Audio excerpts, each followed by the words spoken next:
Hello and welcome to another video by Rick Miracle, made in my series Freemasonry and Satanism. I'm going to review another book today.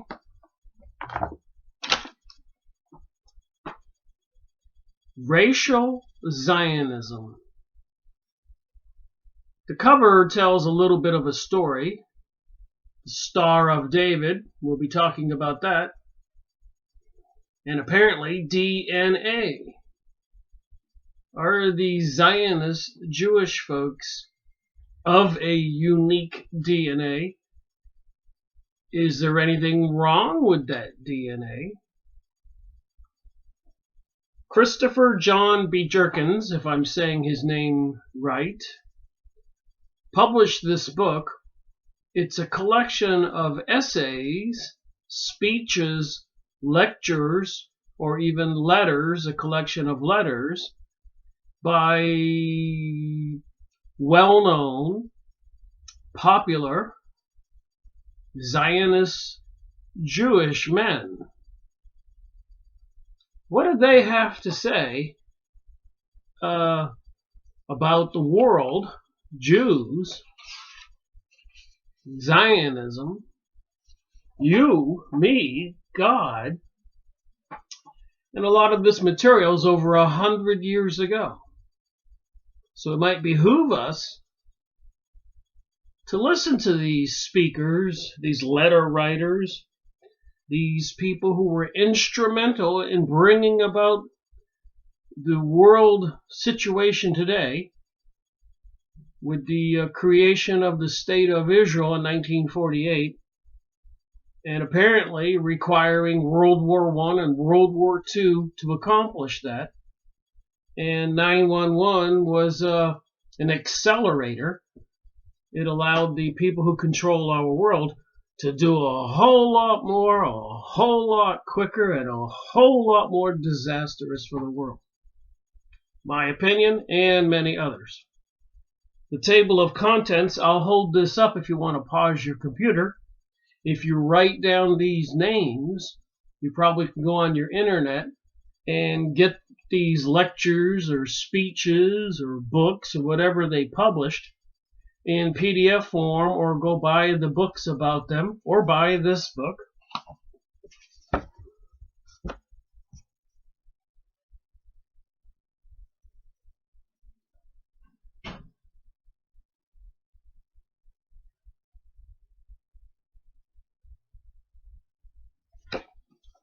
Like I said, pause your computer.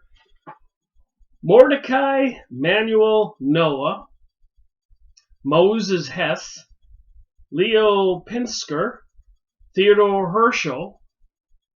I've gone over his material on the book The State of Israel. Israel Zangwill, Ignaz Jolsheim, Louis Debitz Brandeis. I think Louis Brandeis was the first USA Supreme Court Justice who was Jewish. Fairly instrumental in the activities during World War I. So I'm going to read a little bit from this and then switch my conversation over to a couple side topics and then come back to this book. So the first thing you see on this book on page 3, I just showed you.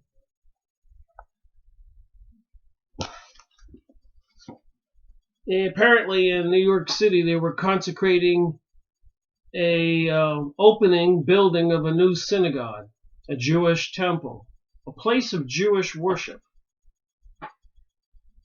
On Friday the 10th of Nisan, that's their calendar, 5578, which was in the year 1818. Interestingly enough, I think that brings the Nisan calendar to the year 5777, and maybe the holiday just transferred to 5778, the Jewish calendar.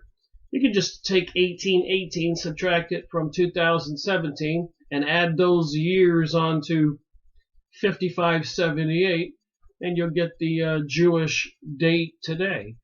So if 2017 was 5777, that might have been an ominous year. And a lot of crazy things have happened in 2017. And it seems to be continuing. All right, so printed by C.S. Van Winkle, New York, number 101 Greenwich Street, 1818. Now listen to this material. Listen closely. If you didn't know, you should know what's in this book. Children of Israel, after 18 centuries, almost 2,000 years, of oppression, of sufferings, and of unwearied persecution. Wow, almost 2,000 years of oppression and suffering and of unwearied persecution. Speech in New York City in 1818. Are you surprised they had World War II or 9/11 and all these other things that are going on? These people have had almost 2,000 years of oppression, suffering, and unwearied persecution. So I guess me or anybody else today didn't start or anything called anti-Semitism. And if anybody does have anything to say, they are probably joined by lots of other people over 2,000 years. Why would that be? After having been driven from the land of our fathers and scattered to the remote parts of the globe, it has pleased Almighty God, whose unity and omnipotence we have never ceased to acknowledge and defend, to direct a portion of his chosen people to this land of tolerance, that would be the United States, and the liberal principles. I notice that word liberal all the time in some of the material I've been reading. Liberal and progressive, liberal and progressive. Have you heard that before? And we know that the Illuminati, Rothschild, Zionist, elitist Jewish forces took over the USA money supply in 1913. So not too many years after these Jews were finding success in the land of toleration and liberal principles, and in my opinion, look what they have done. Where in peace and tranquility, contending with no obstacles, and enjoying the blessings of light, liberty, we have been permitted to erect this place of worship to his honor and holy name, which we now dedicate to his service. I wonder, who is the God of these Jewish people? Is it Jesus' Father? The God of the Christians? Who? So erect this place of worship in his honor and holy name,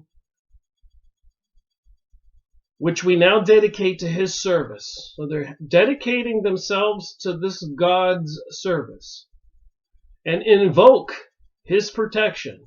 So they're invoking an incantation and blessing of the children of his choice. So the Jews are the children of his choice. Would that be the God of the Christians, the God of the Muslims, the God of the Buddhists, the Islamists, the Hindus, and maybe the American Indians, the Mayans, the Peruvians, or people all over the world, the Aboriginals in Australia? On this occasion, I would like to ask you to accompany me to the early periods of the history of our nation, and to follow in a rapid glance I shall take of their origin, character, religion, and sufferings. Born, as many of us here have been, in the most enlightened times. So these are very enlightened times with the liberalism and progressivism, which we see on TV now with TV shows like Luciferianism, Lucifer. and Hunger Games and Modern Family and so much more. Most enlightened times, and enjoying from our infancy rights and privileges which many of our unfortunate ancestors never knew. We are but partially acquainted with their struggles and sufferings, and are not fully prepared to estimate the virtue of their sufferings. 1800 years have passed without shedding a ray of happiness upon the Jews. Do you think there's any anger or animosity or possibly a seeking of vengeance here? 1800 years have passed without shedding a ray of happiness on the Jews. Assailed in the early periods of our history by the Assyrians, the Medes, the Persians, the Iranians, the Greeks, and the Romans, by each successfully harassed, oppressed, or proscribed, our armies were destroyed, the scepter of Israel was broken, and the people chosen by the Almighty to establish His unity and omnipotence were dispersed throughout the world, with no other shield than their law, no other buckle than their righteousness of their cause. Overwhelmed with contumely, and I looked that up, that means harsh treatment. The most painful, harsh treatment, the most painful, they intrepidly maintained the majesty of their God when every effort was made to sap their resolution and destroy their firmness. Since the time of Vespasian, our history has been traced in blood. So there's a lot more here to read on the first 2 pages. But I thought I would start out with that and take it from there with some other topics and come back to this book. It is an amazing revelation into the thinking of the people back then. And what they say here is hugely disturbing. So let me show you some other material. I started out this series with this book, the Holy Bible.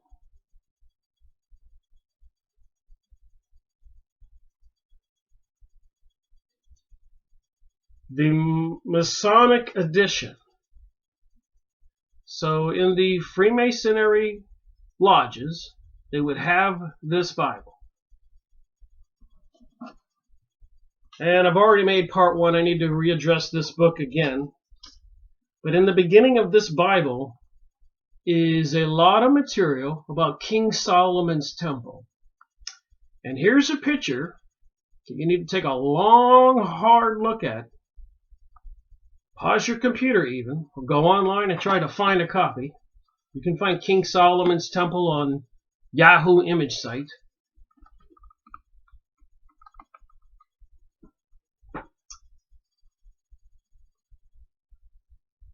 Notice the winged animals, horses, lions. Particularly notice the 2 columns. King Solomon's temple in Jerusalem.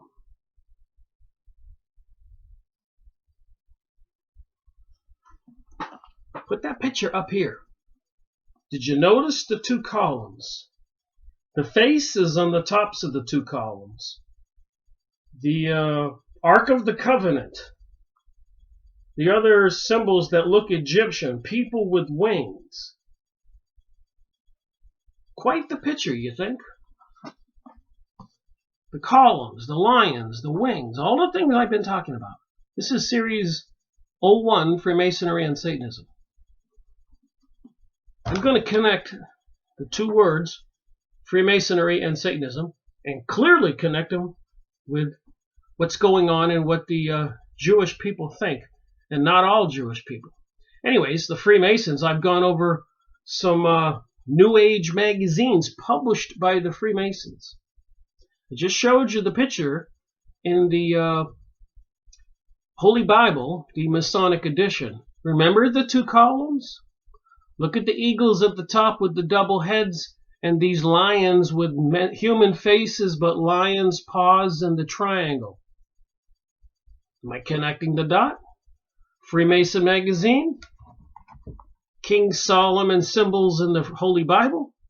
This is series number 26 if you want to go watch 4 or 5 of my videos on 4 or 5 of these books I have gone over and collected.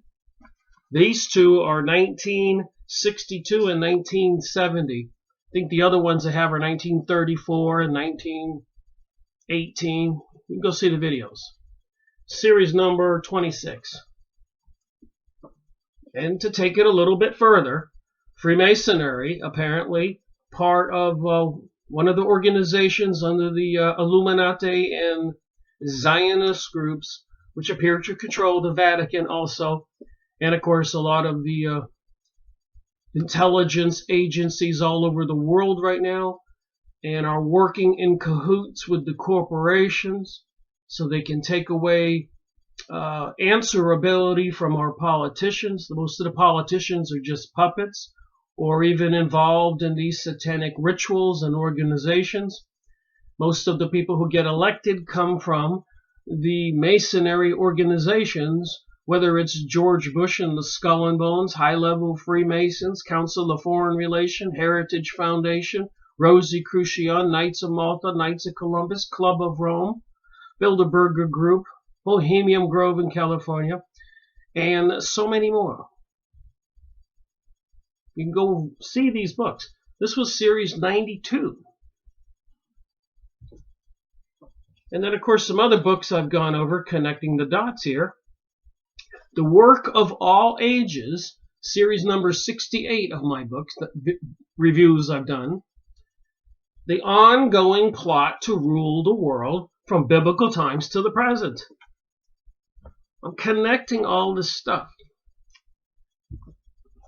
to the people who now have nuclear weapons in Israel, control the United Nations, and bringing us a lot of nefarious satanic symbolism, which I'll show you. Bloody Zion, Edward Hendry. Series 69, Refuting the Jewish Fables that Sustains Israel's War Against God and Mankind. So if they have a struggle against God, that would be our God, then who is their God? And of course, I don't think all the Jews have switched away from the God, the real God. Secret societies and subversive movements. The French Revolution, other revolutions, Russian revolutions, millions of people died. Nestor Webster, series number 70 of my videos. Another book, The New World Order. Look at the pyramid here, the Eye of Horus, the Egyptian god, the son of Isis Osiris, and the symbols Anute Conceptus means mission complete. Novus Order Seclorum, New World Order. Something is planned, something has been planned, and maybe something is about to be completed. Jewish PhD author in Canada, Henry Mackau, writes a book with all the details. Go see his website. Hopefully you have a notebook and you're writing some of this stuff down and giving yourself a day's work or a week's worth of homework. You might be astonished and amazed. Illuminati, the cult that hijacked the world, by Henry Mackau. The upside down star, the symbol for Baal, the devil. The eye, Horus, on the US $1 bill. And Henry Mackau is a PhD Jewish author in Canada. I believe he just came out with a second book. And I've made quite a few videos on these two books. Volume 1, Volume 2, to eliminate the opaque. Notice the 6-pointed star.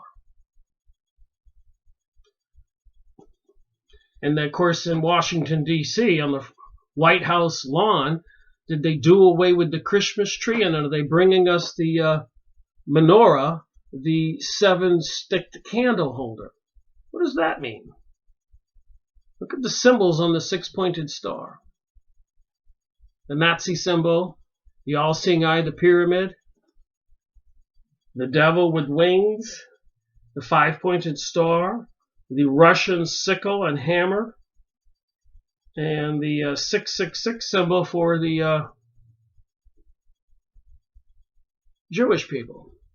Go look on that Monster drink, Monster, and it has that little Jewish 3-looking little hooky things, like 1, 2, 3, like a backwards 7. Apparently it means 666, mark of the beast. So the symbols are everywhere. And of course this book, Ben Widrub, Keystone, the New World Order, the Holocaust Dogma of Judaism. So during World War I, they're claiming that 6 million Jews were intentionally rounded up and thrown into gas chambers. A lot of people don't know before World War II. I said World War I, I meant World War II. But before World War II, in the newspapers all across America and Europe, there was articles taken out saying that 6 million Jews' lives were in danger before World War II. So they've used that 6 million number quite often. Apparently it has something to do with their religious rituals. And there's that symbol I said that means 6. And Monster Drink has 3 of those on there. So that's a 6 in the world, hence 6 million Jews dying in the furnaces. It's part of a religion created. So whenever they bring this new religion upon the world, you and me, that will be part of the foundation, the Holocaust dogma. Now, another one I went over, and that was series number 90. Rabbi Marvin Antelman was series number 45. Number 2 was the Illuminati with Henry Macau. 94 was the New World Order. And 70, of course, I said, was the secret societies and subversive movements. You can go watch all those videos. This one here was an interesting read. The Holy Serpent of the Jews, Series 91, the Rabbi's secret plan for Satan to crush their enemies and vault the Jews to global domination. So apparently Tex Mars, according to one of his newsletters I showed on this video, Series 91, was finished with a lecture talking about the Jews and what's going on in the world. And a Jewish man in the audience stood up and said, "I am offended," at the end of his speech. And Tex Mars, who has published many books, he has a website, I get his newsletters, said to the man, "Why are you offended? Aren't we all of one race? Aren't we all one people?" And the Jewish man said, I think Tex Mars also said, "Aren't we all from Adam and Eve?" And the Jewish guy said, "No, we Jews are from the seed of the serpent." How crazy is that? And of course, in the Bible, Jesus says to the Jews when he overthrows the money changers' tables, "Ye are of your father the serpent." And this has everything to do with everything. And I've also gone over Henry Ford's books, 4 of them. Here's 3. Series 71 is the 4th book on my bookcase over there. But here's the other ones, and they all say on the cover, International Jew, the world's foremost problem, Henry Ford, the automaker, Jewish activities in the United States, the International Jew, aspects of Jewish power in the United States,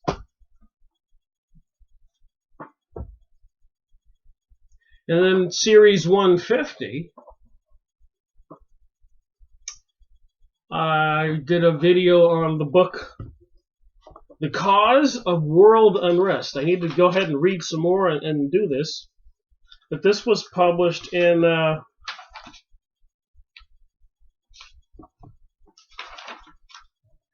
1920. The Cause of World Unrest. And of course, just to reinforce what I'm talking about here, here's a big thick book. I've made videos on this, Series 120. The Major Trends in Jewish Mysticism by a famous Jewish research rabbi. You gotta know.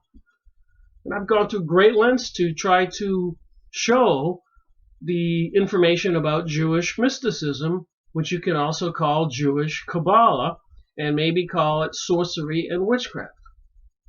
Who is their God? If their God is Satan, and the God of the witches is Satan, and the Illuminati is Satan or Lucifer, would that be concerning? Another book I looked at in some of my videos is a Jewish history atlas showing the travels of the Jewish people for the last couple thousand years. Quite interesting. So I've been focusing on what the heck is going on in our world. WTH, what the heck? Trying to find out, and I had no idea where this was going to take me. No idea. So let me look at another piece of information here. And series 167 and 168 were my most recent videos before this one, 169. And apparently the espionage and activities that went on, so the Jewish people in Israel today, who were part of the elite Zionist, communist, Illuminati secret societies who brought us World War I, World War II. And this book here with the six-pointed star we looked at earlier, even in lots of material, the Jewish Hebrew flag, that's a picture of it there with the blue lines and the star, which has apparently magical powers. So knowing this is on their flag, and knowing it involves, like in the Freemasonic Bible, the King Solomon's Temple, I thought I ought to look up a few of these things. So I looked up some documents. So what's with that six-pointed star? Why do I talk about Satanism, reptilian beings, Lucifer, and try to tie it to the secret societies? And apparently the people behind them are the Kabbalah and the Kabbalist and mysticism, which according to the encyclopedia is the religion historically of the Jews. And it involves an ancient mystery religion of Egypt, hieroglyphics on the pyramids. Unbelievable connections here. Let me just read this and you decide. The Testament of Solomon, an ancient manuscript reportedly written by King Solomon. Within the text, Solomon mostly describes particular demons, I'm talking about demons here, whom he enslaved to help build the temple. However, when a demon named Ornius harasses a young lad who Solomon favors, by stealing his pay and sucking out his vitality through the lad's thumb. You don't believe in demons and spirits, do you? Well, the people who are controlling the world right now do, and apparently they worship them, and they're showing us all these satanic rituals. So anyways, so Solomon was upset that a demon was sucking the vitality of this lad. Solomon petitions for help in the stopping of this situation. He petitions, his petitions, talking to the angelic world, whichever kind of beings he was communicating with, part of the religion back then, building King Solomon's temple, which they're trying to rebuild again now. His petitions answered by the Archangel Michael, who gives Solomon a ring with a seal on it that enables him to command the demons. In some reviews of this work, Solomon's ring is often referred to the Seal of Solomon, which is not actually a ring, but a design upon the ring. A design upon the ring. I've got some more to talk about that in a minute. Some versions of the Testament of Solomon indicate that the actual ring was made of brass and iron carved with the name of God, set with 4 jewels. In other versions, which tend to be later versions, the ring simply bore the symbol of the Seal of Solomon, we now refer to as the Star of David, which is on the Israeli flag.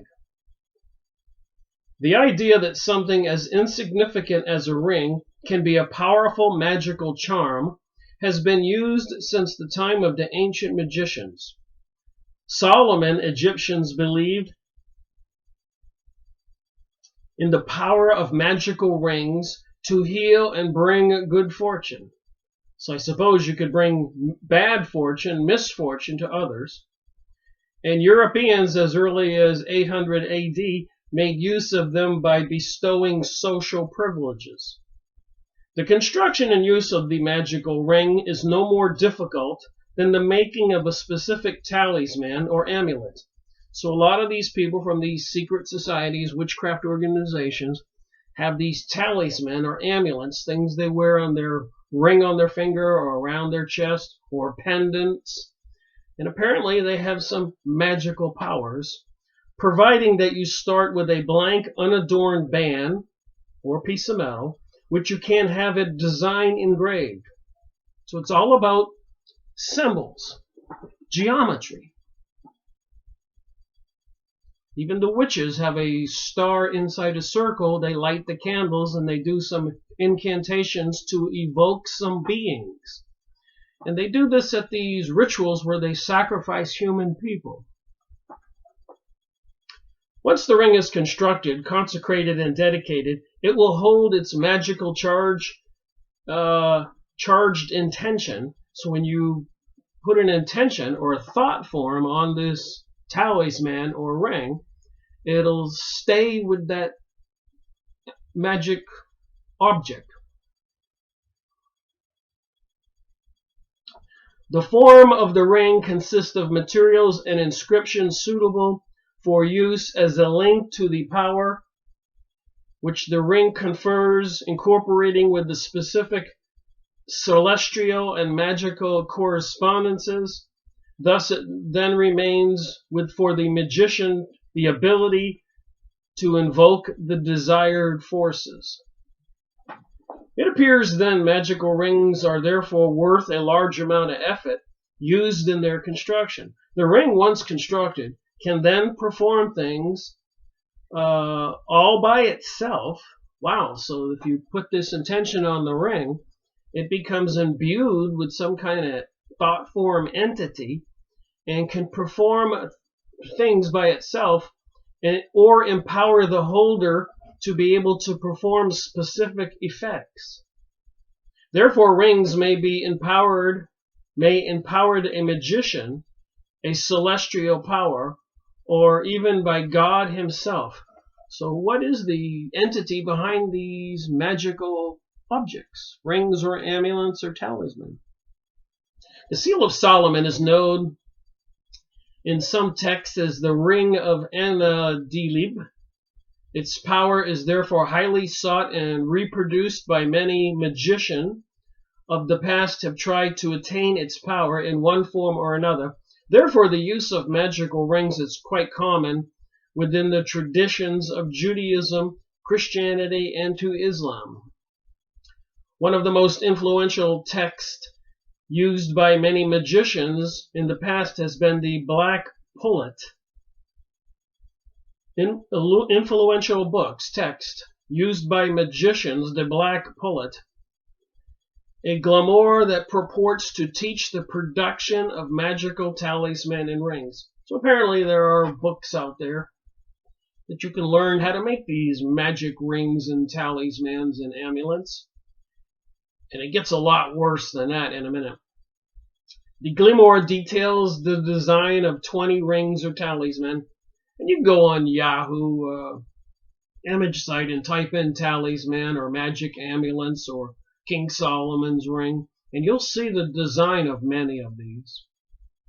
Within the tradition of the magic of the angels, of men or Polian art, there is a belief that once you have established a firm and lasting contact with your holy and guardian angel, each will reveal a design to you which you should have incorporated within a ring. So apparently, if you can get a hold of your guardian angel, they will show you a design that you can then make a ring and have a kind of direct line to your guardian angel or demon. And I've been going over a lot of channeled material by psychics and mediums, and not for nothing. I think it's connected to 100% to this stuff. Even that one book review, Voices from the Cosmos, with PhD Angela Smith communicating and asking questions of these angel aliens, and all the answers there. Go watch my video. I've only went over a few pages. I got to look at that again. Series number 160. From the Ashes of Angels, Series 157. Angels Among Us, Ruth Montgomery, The Octorians Walking into Humans, Series 163. The Coming of the Cosmic Christ, Series 165. And the Messages from the Maitreya, the Christ. Christ means anointed one, so I suppose that these are some beings that somebody is invoking to come to the world at this time, like an Antichrist. So watch my videos, get the books. Alright, so if you do get a hold of your guardian angel, whatever, they can show you the design. This design or signal, its meaning or origin, must never be revealed to anyone else. It is a magical contract between you and your teaching angels, which may be used as an amulet of protection and a means of contacting your angels to gain their help and assistance in times of need. So you can go look up this document.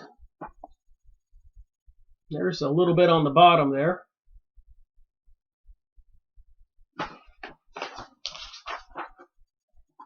So I thought about those magic rings and amulets, and then I recently thought about, wait a minute. Weren't they trying to put the archway of Baal in London, New York? And later on I found out they were going to put 1,000 of these all over the world, which they probably did. Is it a magic amulet connected to some demonic beings? They call it a portal. Well, there's a video. There's probably plenty of them, but one I was looking at this morning on YouTube. Demons show up at the unveiling of the Arch of Baal in London at Trafalgar Square. So you can go look up this video. And there were some comments under the video, so I wrote them down. Alright, so it was April 26, 2016. So a lot of people know, and there was a big uproar about it. Why would they be putting the archway for Baal, the devil, in London, New York? And later on I found out through UNESCO, 1,000 of them all over the world. You think there's some kind of demonic, spiritual stuff going on? Rituals? Invoking the other dimension to bring us to some change in this dimension? The Antichrist? The anti-humanity? Alright, so they got these comments here, or references in the Bible. I guess Deuteronomy 4.3, your eyes have seen what the Lord did because of Baalpor, for all men that followed Baalpor, the Lord thy God hath destroyed them from among you. So if they're putting an archway to Baal in London and New York and maybe 1,000 all over the world, then the Lord destroyed the people who were worshiping this Baal being. That can't be good for us, for them to be putting an archway to Baal in New York, when that will be a signal for the Lord to destroy the United States. And Psalms 106.28, they joined themselves also under Baalpor and ate the sacrifices of the dead. Jeez. Hosea in the Bible 13.1, when Ephraim spake trembling, so when he spoke, he exalted himself in Israel, but when he offered in Baal, he died. So when this guy prayed to Baal, he died. Who are these nuts who wanted to put this in New York? Apparently they did.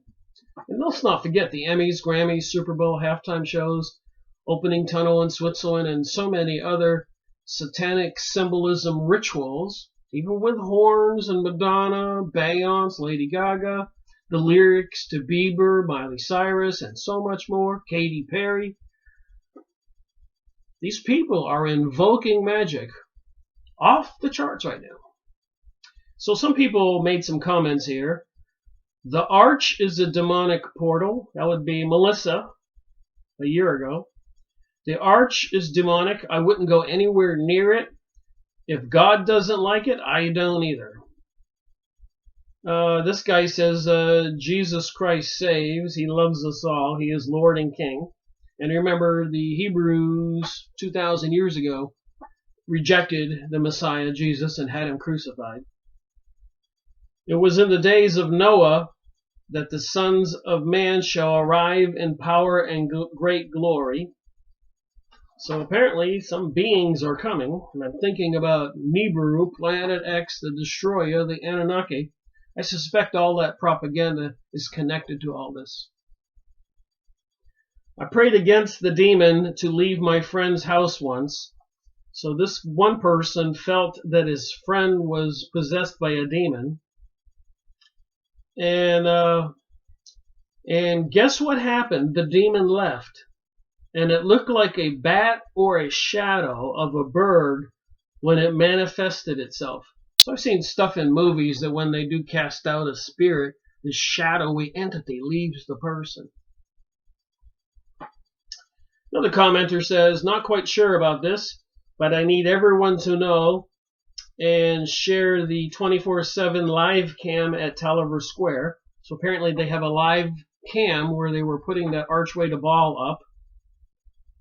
And so the cam shut off line coincidentally over the course of the 3 days the arch was in London. And it came back online after they removed the arch. So the powers that be did not want the live cam on the arch. Why do you suppose? Wait, are they putting the Arch of Baal in more than just New York City? Well, if you go look it up, apparently UNESCO, part of a United Nations organization, we're putting 1,000 of these, and I do believe the United Nations with its meditation room is under the control of these satanic powers. It goes hand in hand with the Bilderberger Baal worship in Bohemian Grove, where they throw a baby in a fire. I added that. And the Satan-related rituals at the Gotthard Tunnel. That was over there in Switzerland. I've gone over that. So another commenter, a lot of people know what's going on. Wait, they will keep this atrocity up, but knock down the statues they feel stand for racism. So we all know they're trying to tear down statues for Confederate famous generals, etc. All this stuff, even all these movie stars or women everywhere coming out that politicians and movie stars molested them, raped them. That's kind of a mind control, putting a lot of people in fear, not even to exercise their free right to even ask a girl out on a date. But the fear in people, somebody will accuse you of something. You think that's part of it? Just like all the gun shootings and bombings and terrorisms, and then they pass more legislation to police us and put up more surveillance equipment and enact more laws. The clamp is coming down on us. You know something? It kind of looks like a guillotine without a blade in the center. So anyways, that was weird, and I thought about King Solomon's ring. And then I was looking at another document, and this is important when I read from the book. The Guide for the Perplexed. I suggest you go read it. It's free online, PDF or a website. Look at the symbol. I talked about King Solomon's temple and people with wings, and columns and demons. Look at the symbol for part of this religion of the Jewish people. The Guide for the Perplexed. It's a book online, or you can go buy the book. Did you see the Ezekiel vision? There is a saying that the history of the Jewish doctrine goes from Moses to Moses. So Moses apparently was supposed to have helped the Jews escape enslavement of the Egyptians. That's the first Moses. And then later on, this other Moses in 1120 to 1190, 1100 years later, or actually 3,000 years later, was a well-known writer. The second of which is Moses Maimonides. Maimonides was a brilliant Hispanic Jewish scholar who lived in Spain and Egypt in the 12th century. So a Jewish scholar in Spain and Egypt in the 1100s. In addition to being a philosopher, Maimonides also worked as a medical doctor. The Guide for the Perplexed, originally written in Arabic, was translated into Hebrew and widely read in his best-known work. The framing story is that it is a letter written to one of his students to prepare him to understand the background of the Merkabah, the chariot of Ezekiel narrative. And I think Barbara Marciniak, in my video, you can go see my videos I made on her book, The Bringers of the Dawn, and about the Pleiades. But she uses this thing that rotates on a string, you can just imagine that, called a Merkabah, and it enables her channeling the Pleiadians and angels and pixies and other entities. A Merkabah, the way she uses it. But in here, they describe it as Ezekiel's chariot. In the course of this, Maimonides dwells into the most difficult questions of theology and reality itself, many of which are still controversial today. Did the universe have a beginning? Will it ever end? What is the nature of evil? Does the complexity of organic life imply some kind of rational design? The guide consists of 3 books. The first book deals with the nature of God, concluding that God cannot be described in positive terms. Wow. He used this argument to systematically deconstruct the Islamic Kalam literist school of thought, which anthropomorphizes God. So it humanizes God. The second book examines natural philosophy, magic, particularly Aristotle's system of concentric spheres, and theories of the creation and duration of the universe, and the theory of angels and prophecy. So we have all these channelers channeling information, telling people what to think and do. Could it be some demonic spiritual beings giving those channelers information to tell people what to think and do? How good is that going to be? Even Jesus said in the Bible, you need to test the spirits. Jesus was casting out spirits and demons in the Bible. Now you know what this UFO and alien thing is all about. Nibiru, Planet X, Anunnaki, the pole shift, crashing the economic system, terrorism, biodiversity, sustainability, dumping chemicals in your sky, HARP microwave transmitters, the 5G network coming online, directed energy weapons controlling the weather, biological weapons, vaccines, fluoride, GMOs. You think we're under attack? In the last book, he expounds the mystical Merkabah section of Ezekiel, skirting the traditional prohibition of direct explanation of this passage. So the Guide for the Perplexed is quite a thick document. But when you read this stuff, you can't absorb it and believe it as a teaching that you should believe. You need to be aware it's what they believe, and they may be worshiping a demonic being. You don't want to do that. Jesus Christ says you have to test the spirits. You need to protect yourself. Get grounded. You can get grounded in God and Jesus or what religion you believe in. I'm sure the Muslims, Islamic people, and other religions have their beliefs that were taught. Or you can get grounded in these evil entities of greed, selfishness, and perversion, which, watch out. All right, after this, he covers the 613 laws of the Plutarch, saying it wrong, the Old Testament, organized into 14 branches, attempting to present rational explanations of each laws. Throughout Mennonites stresses that the student needs to consider all theories. He draws from Jewish, Islamic, and ancient Greek philosophers, evaluates each one on their merits. Most notably, he scrutinizes Aristotle's natural science in the light of scripture and physical evidence, sometimes critically foreshadowing the spirit of the Renaissance.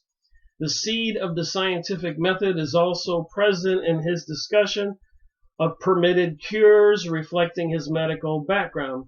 The law permits as medicine everything that has been verified by experiment.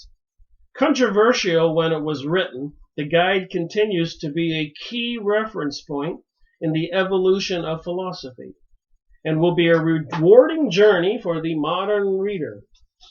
So a little bit more about the background. So there was something else that popped up in my research, and the question of, even in Henry Ford's books, the Jewish, international Jew, the Jews' world's most foremost problem. And even in this book, when I say that the way these people write and say things, they seem very vain and arrogant and obnoxious, in my opinion, what they say. As you shall see. My mouth is getting dry. So I did look up something. Do the Jews have a unique DNA? And I got 46 million results. You can go look this up and read some of this stuff. And when I read from the book here, they talk about the superior Jewish DNA, making them much better geniuses and intelligent people than the rest of us. And that's why God chose them to be the redeemers of humanity, the new religious pastors, to take control of we barbarians. And they have to probably come down on us with an iron fist and probably kill off a lot of people. When I read from this, you'll see where the conversation is coming from. Racial Zionism, a collection of books, letters, and other material by popular elite Jewish people 100 years plus ago. So what do they have to say? So anyways, am I a Jew? Genetic tests for Jewish ancestry. DNA proves Jews are a race, geneticists say. And one document I was looking at says DNA links prove Jews are a race, says genetic experts. You can go look this up. This is on a Jewish newspaper.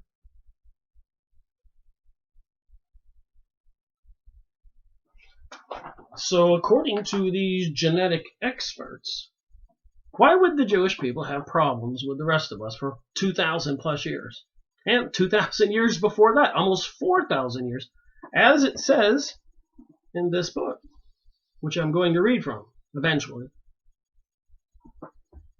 But anyways, so I looked at this site, and it's on the Conjuring Fear of Nazism and Anti-Semitism.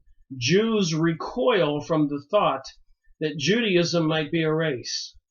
But medical geneticist Harry Olstray insists the biological basis of Jewishness cannot be ignored. And there's some other things here on topics. Jews are not a race, but a nation. Israeli researchers grouped the Colorado Indians with the genetic Jewish roots. Angelina Jolie, Jewish genetic mutation. Breast cancer gene is common in Israel. My false illusion of an Israeli-Palestine Federation. Just some topics here. Study traces Anunnaki's roots to European women who probably converted to Judaism. So there are two types of Jewish people per the American Jew who moved to Israel. I made a video on his book, Jack Bernstein. Excuse me for my brain slipping every now and then. And it describes the Ashkenazi Jews and the Sephardic Jews. Apparently the Sephardic Jews are the original brown people, Arabs in the desert, nomads. It's the Middle East, brown people.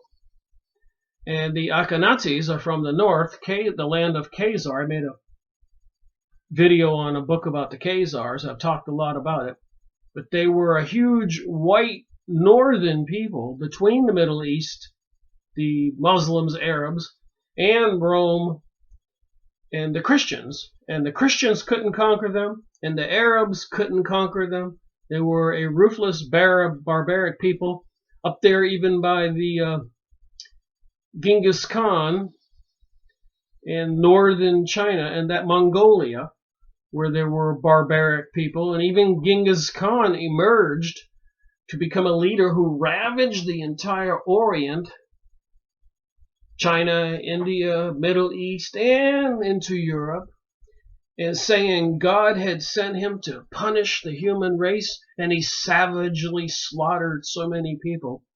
This Mongolia was the next door neighbors to the Khazars, and the whole country of the Khazars had converted to Judaism because they were told that the Jewish people were God's chosen people. So these particular Khazar barbaric people converted to Judaism. The whole nation, the king ordered it. You can go look this stuff up or watch my videos or other people's videos or buy the books. So the scientists discovered a gene that predisposes Ashkenazi Jews to schizophrenia.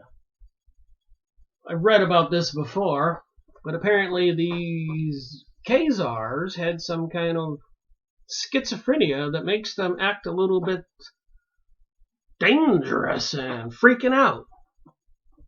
I hate to say it, but I was warned against ever dating Russian women because they have a tendency to go mad. So maybe those people up there have something in their DNA that affects them socially. Khazar, Poland, Western Russia, same kind of area people. And if they do have a DNA problem, it's sad. Of course, we would think that. But if it causes them to be more villainous and aggressive, causing a lot of harm socially to people, it probably should be addressed. So according to this document, the scientists discover and this is a major Jewish magazine site where apparently this came from, Ashkenazi Jews to schizophrenia. So I was curious, what is schizophrenia?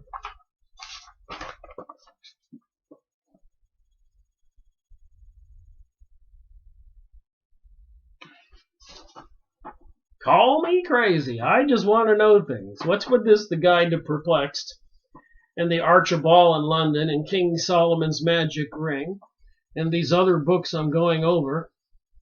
Schizophrenia is a mental disorder characterized by abnormal social behavior and failure to understand what is real. Common symptoms include false beliefs, unclear and confused thinking, hearing voices that others do not hear. So did King Solomon have schizophrenia when he was contacting the demons with his magic ring and hearing voices that others do not hear? What about these channelers? Are they suffering from schizophrenia? Or are these angelic beings and other beings from another dimension real? And what about the information they're delivering to us? Nancy Leader warning from information from the Vedas about the pole shift and the splitting up of the earth. What are we supposed to believe? All right, reduced social engagement and emotional expression, anxiety, depression, substance use disorders. Symptoms typically come on gradually, begin in young adulthood, and last for a long time. So when you put all that into account, and those people, a whole nation maybe of schizophrenics who can't think clearly, have the nuclear weapons, killing the Palestinian people, bringing us 911, saying that they're smarter than the rest of us and we should worship them and thank them for everything. And they've been suffering for 2,000 to 4,000 years. You know, you gotta concern yourself and say, what the heck is going on here? What is real? Now, I have asked my friend this the other day. I said, you know, if I was studying the Hopis, and then I found out about that ancient ritual, hopefully they don't do it anymore, sacrificing young virgins, or would you call me an anti-Hopi, an anti-American Indian, just because I read books and I study? Or I know what the symbols are? No, you wouldn't. If I studied the Mayans, would you call me an anti-Mayan? They were sacrificing human people. You wouldn't call me an anti-Mayan. If I studied the Aborigines from Australia, the Peruvians, the Greeks, the Russians, Germany, the Italians, would you call me an anti-Italian? No. But I study this stuff trying to find out what's going on in the world, because obviously something is going on in the world. And I read books and I see this stuff. Why would people accuse us of being an anti-Semite when these books are published and there's material in there that is self-incriminating, that should concern everybody? We don't want to hate people. We want to try to help people. With that said, what I'm going to read from in this book is a discourse, etc., from Mordecai Manuel Noah. And I've been reading from this book on all these men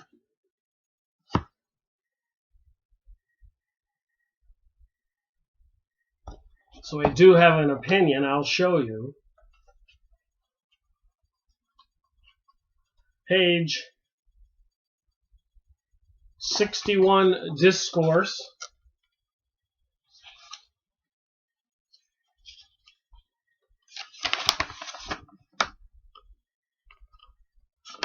I highlight it. So that's page 61. Rome and Jerusalem, page 87.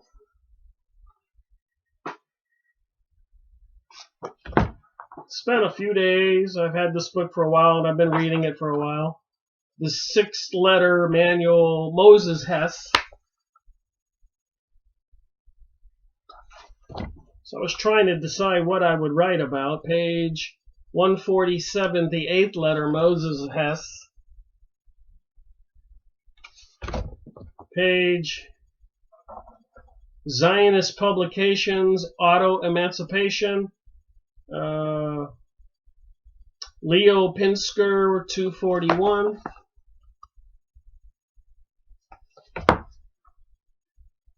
Just saying, I go through a little bit of work here to try to get a firm feel for this. A Jewish State, Theodore Herschel. I think I made a video on his book, or including his book, The Jewish State, 1904. One of the famous Jewish heroes. Israel Zangwill, The Problem of the Jewish Race. That's what it says here, page 337. The Problem of the Jewish Race. So even the Jewish famous speakers acknowledge a problem. The Cultural Value of the Jewish Race, 352.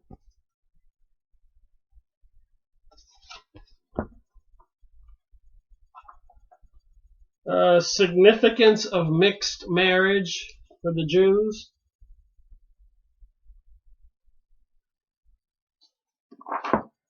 Page 363. And the Jewish problem, how to solve it. Louis Brandeis, apparently the first American Supreme Court Justice Jewish man. In 1915, The Jewish Problem and How to Solve It. You gotta read that. It was kind of hard to pick what to read.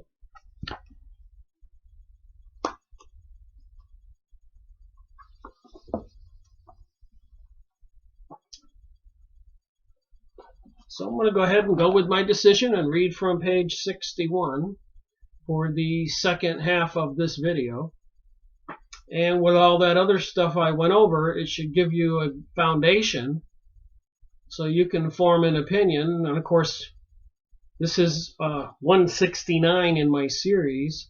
Got like 600 hours of material on YouTube covering a couple hundred books and many of them on these topics. I can't show you 200 books on this video. I just went to the bookshelf and grabbed a dozen, as I showed you.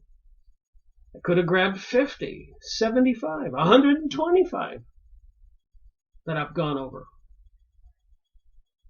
And another 800 in my office here. There's 1,000 books in my office.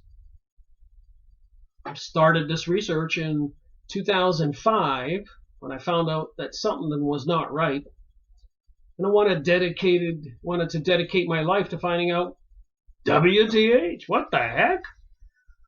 Why were people losing their homes in Argentina, Germany, Canada, the USA? Statistically speaking, I felt something was behind all this destruction. 2001, World War I, World War II, revolutions, and so much more taking over the USA money supply. In 1913 by the Jewish Illuminati Zionist communist folks, crashing the system 8 or 9 times, taking all the wealth away from we the people. And it looks like, according to some YouTube videos, they're getting ready to do it again, crash the whole system. The biggest crash of all, one speaker was saying today. All right, ready for this? Mordecai Manuel Noah, back in,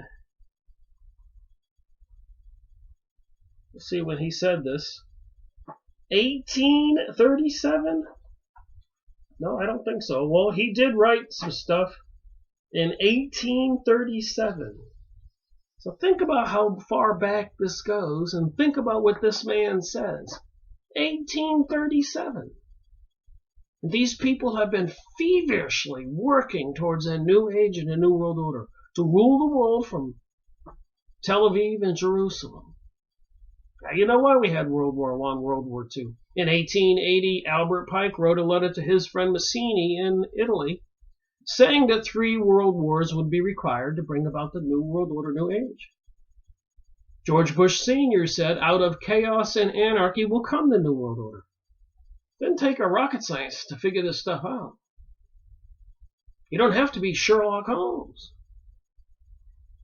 It's laid right out there. They're telling us. So anyways, this man says way back then, I have long desired, my friends and countrymen, for an opportunity to appear before you in behalf of a vulnerable people, whose history, whose sufferings, and whose extraordinary destiny have, for a period of 4,000 years, filled the world with awe and astonishment. A people at once the most favored and the most neglected, the most beloved, and yet the most persecuted. A people under whose salutary laws, all the civilized nations of the earth now repose.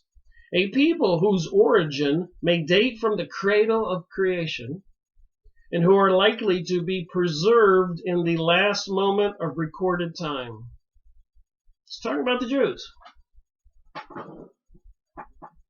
I have been anxious to appeal to you, citizens and Christians, in behalf of the chosen and beloved people of Almighty God, to ask you to do justice to their character, to their motives, to their constancy, and to their triumphant faith, to feel their sufferings and woes, to extend them your powerful protection and undivided support in accomplishing their fulfillment of their destiny and aiding to restore them to the land of their forefathers and the possessions of their ancient heritage. It is, I acknowledge, a novel, though a natural approach, made, I must say, for the first time to Christians since the advent of Christianity. But the period, I believe, has arrived for this appeal. Extraordinary events shadow forth results long expected, long prophesied, long ordained. Commotions in the state, and division in the church. New theories put forth. New hopes excited. New promises made. And the political stage, the political events in Syria, Egypt, Turkey, and Russia. Remember how long ago this was. Look what they're doing in Syria today. You don't think it's connected? 9/11, you don't think it's connected? World War I, World War II, you don't think it's connected? There is a plan and it's underway. As far back as this man's speaking. The political events in Syria, Egypt, Turkey, Russia indicate the approach of great and important revolutions, which may facilitate the return of the Jews to Jerusalem and the organization of a powerful government in Judea. The organization of a powerful government in Judea, and they really brag about how they're smarter and better than the rest of us. They have nuclear weapons. And I shared with you that other material about this Kabbalistic, occultic mysticism religion, which apparently worships some kind of spiritual entities, Satan, Lucifer, whatever you want to call it, fallen angels.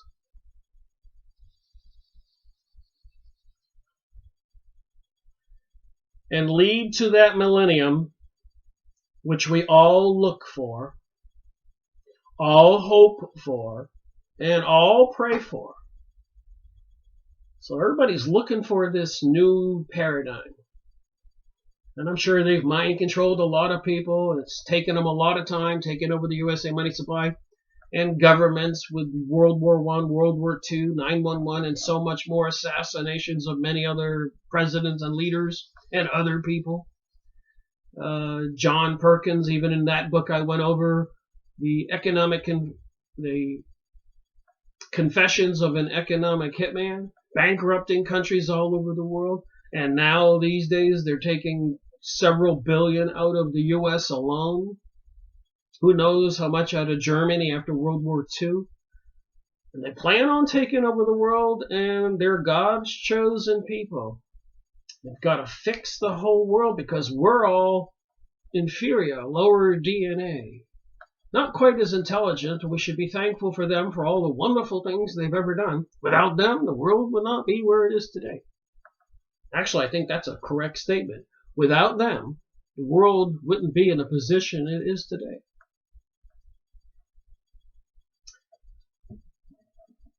Where, I ask, can we commence with this great work of regeneration with a better prospect of success than in a free country and a liberal government? So I keep reading these words, liberal and progressive here, and I'm seeing what that means in the USA with the liberal and the progressives and the gay agenda, transgenderism, and all this other crazy stuff, promoting going green, biodiversity, sustainability, blaming it on humans are responsible for global warming, and Planet Nibiru, Planet X or something's coming, going to cause a pole shift. You think we're being deceived? Where can we plead the case of independence?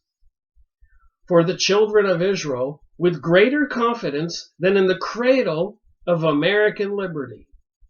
Looks like they've taken over our country.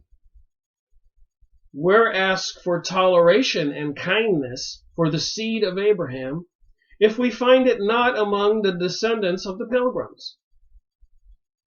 Here we can unfurl the standard, and 17 millions of people will say, God is with you, and we are with you, in his name and in the name of civil and religious liberty.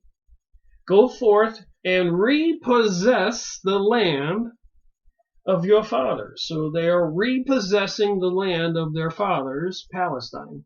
And 911 and overthrowing Afghanistan, Iraq, Libya, and so many other countries, now Syria, planning on Iran, and repossess the land of your fathers. We have advocated the independence of these South American republics. So these people are taking credit for lots of things, as you shall hear me say.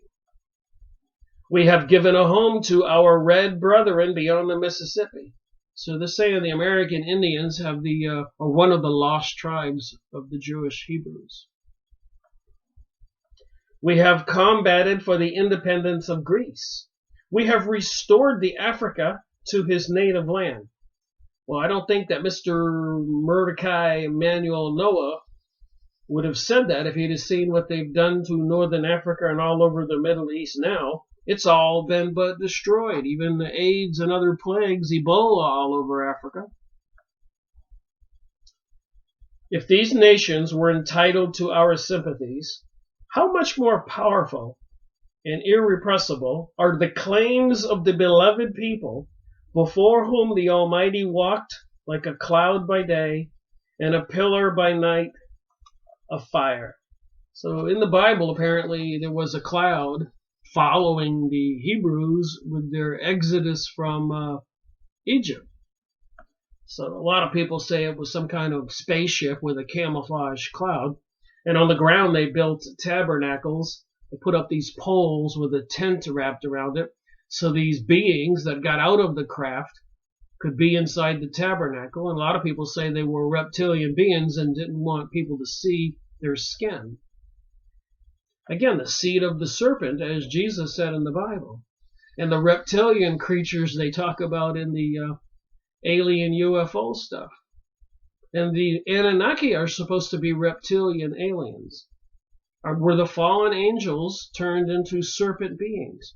Or are they walk-ins like avatars? I ask a lot of questions, don't I? Who spoke to them words of comfort, salvation, of promise, of hope, of consolation, of protection, who swore they should be his people and he would be their God, who for their special protection and final restoration dispersed them among the nations of the earth without confounding them with any. This, my countrymen, will be your judgment, your opinion, when asked to cooperate in giving freedom to the Jews.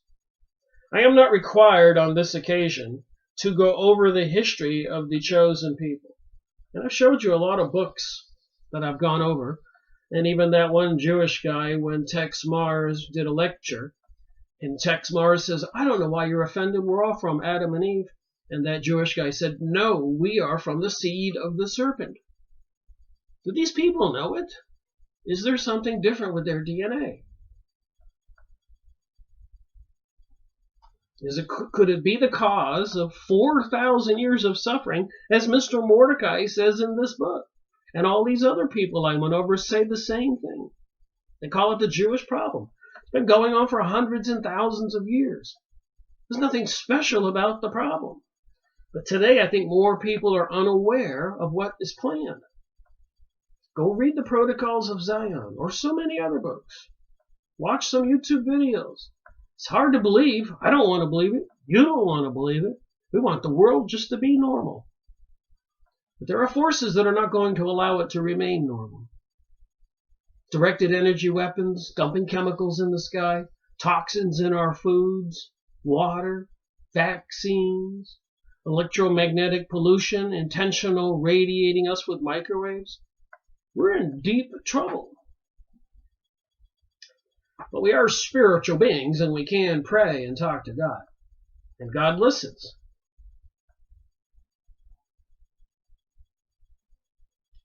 I am not required on this occasion to go over the history of the chosen people. You know it all. It is all recorded in that good book, the Bible, which we have preserved for your comfort and consolation. So they preserved our Bible for them. That book which our fathers passed to their hearts in traversing burning sands and the wide waste of waters, which famine and pestilence and the sword could not wrest from them, which was the last cherished relic at night and the precious gift in the morning, you will find their history in the Bible. So the Bible is an important book to be reading, and I need to make another video on another book out of the New Testament. You can go watch my videos, I think series number 72, the book of John, Luke, Matthew, and there's another one, there's 4 I did. Alright. John, sometimes I forget. We are the only people who can trace our pedigree to the infancy of nature, the only nation to whom a code of just and righteous laws were confided. Compare our situation with that of the various nations among whom we have lived, and we at once trace the cause of all our unhappiness. Our father Abraham was the first to proclaim the unity of God, the sovereign architect of the world. So the Freemasons call their God the architect of the world, and apparently Lucifer has been called the architect of the world.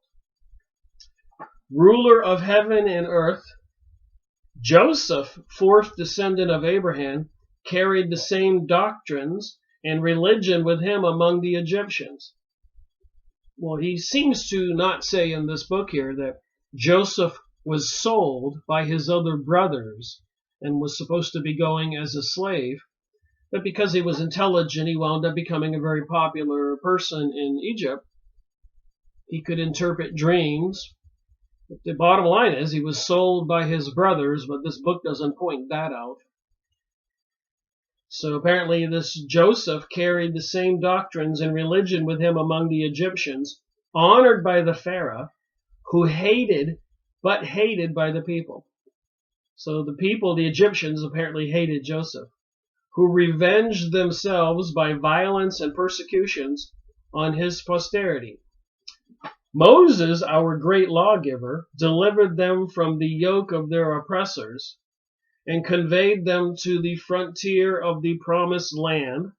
So apparently Moses helped the Hebrews escape from Egypt, which is not what it says in series 158 I made, Bloodlines.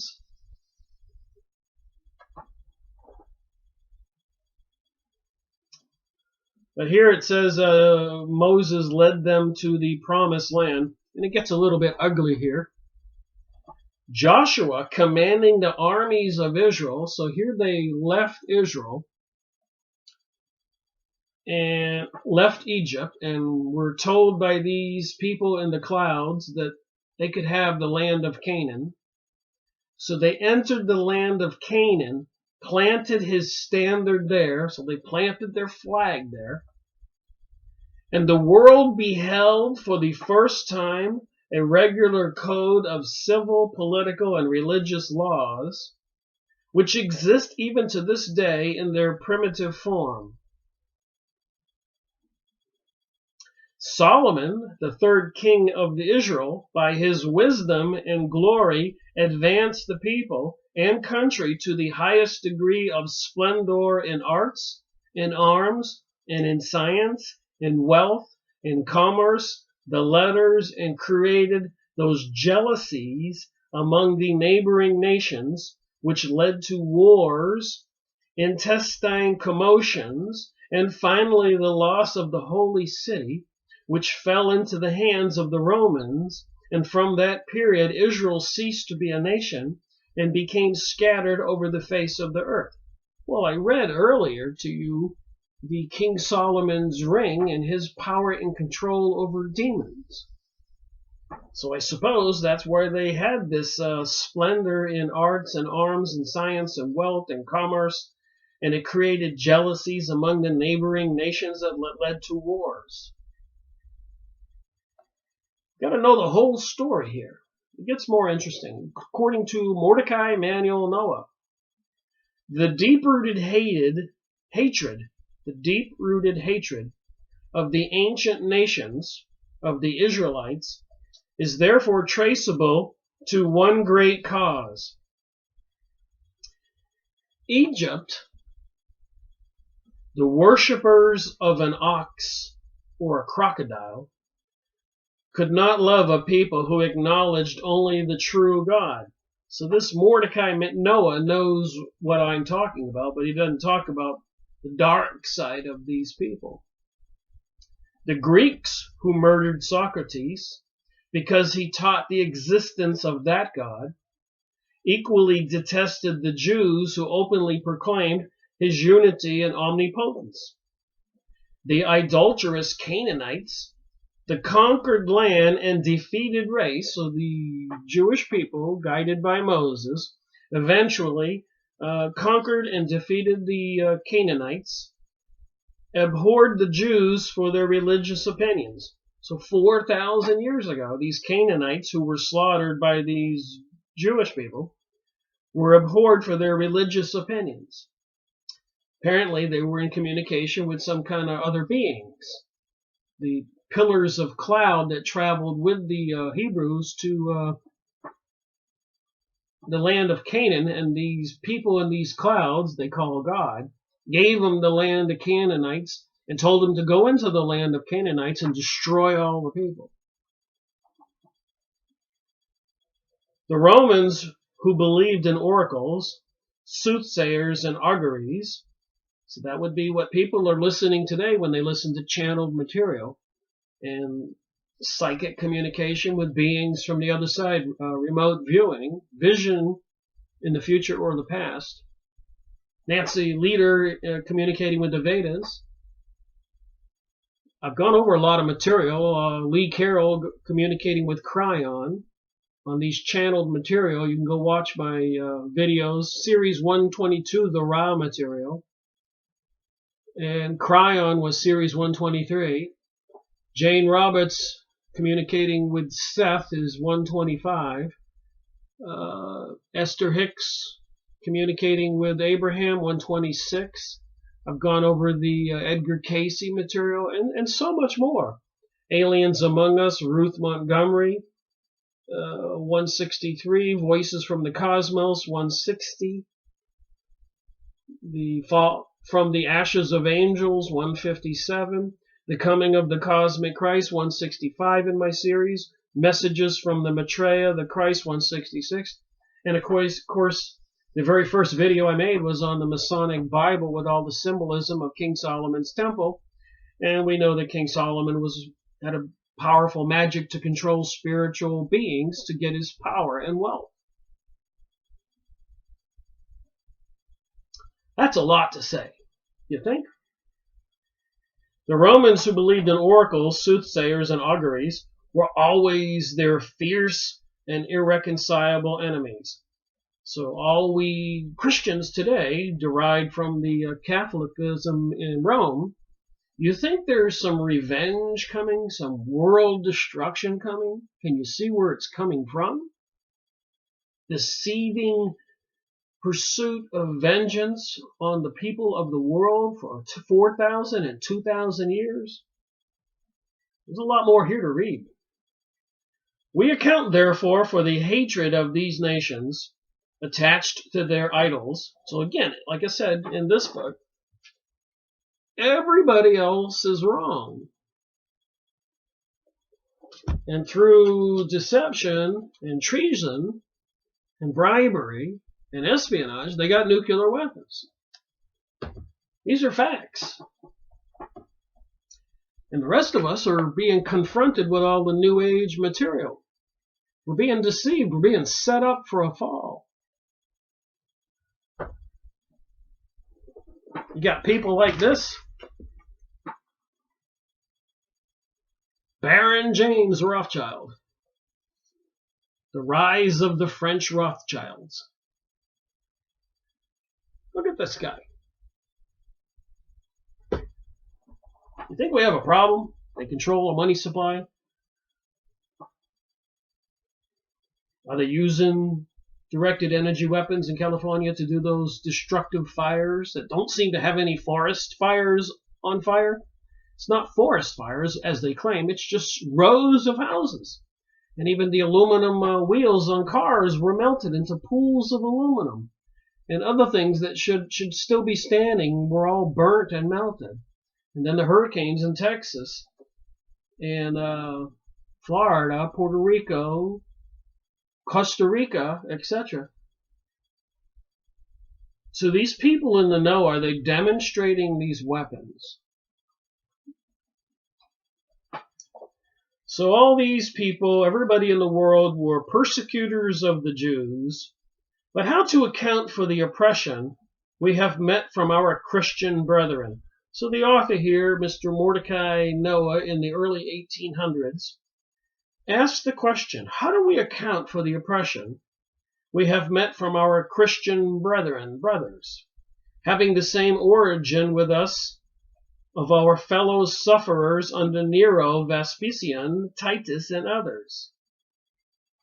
So this author, Mordecai Noah, says, let me probe the causes of their very foundation by showing the errors of the first era of the Christian church and the departure from the injunctions, morality, charity, and goodwill of the primitive founders of the faith.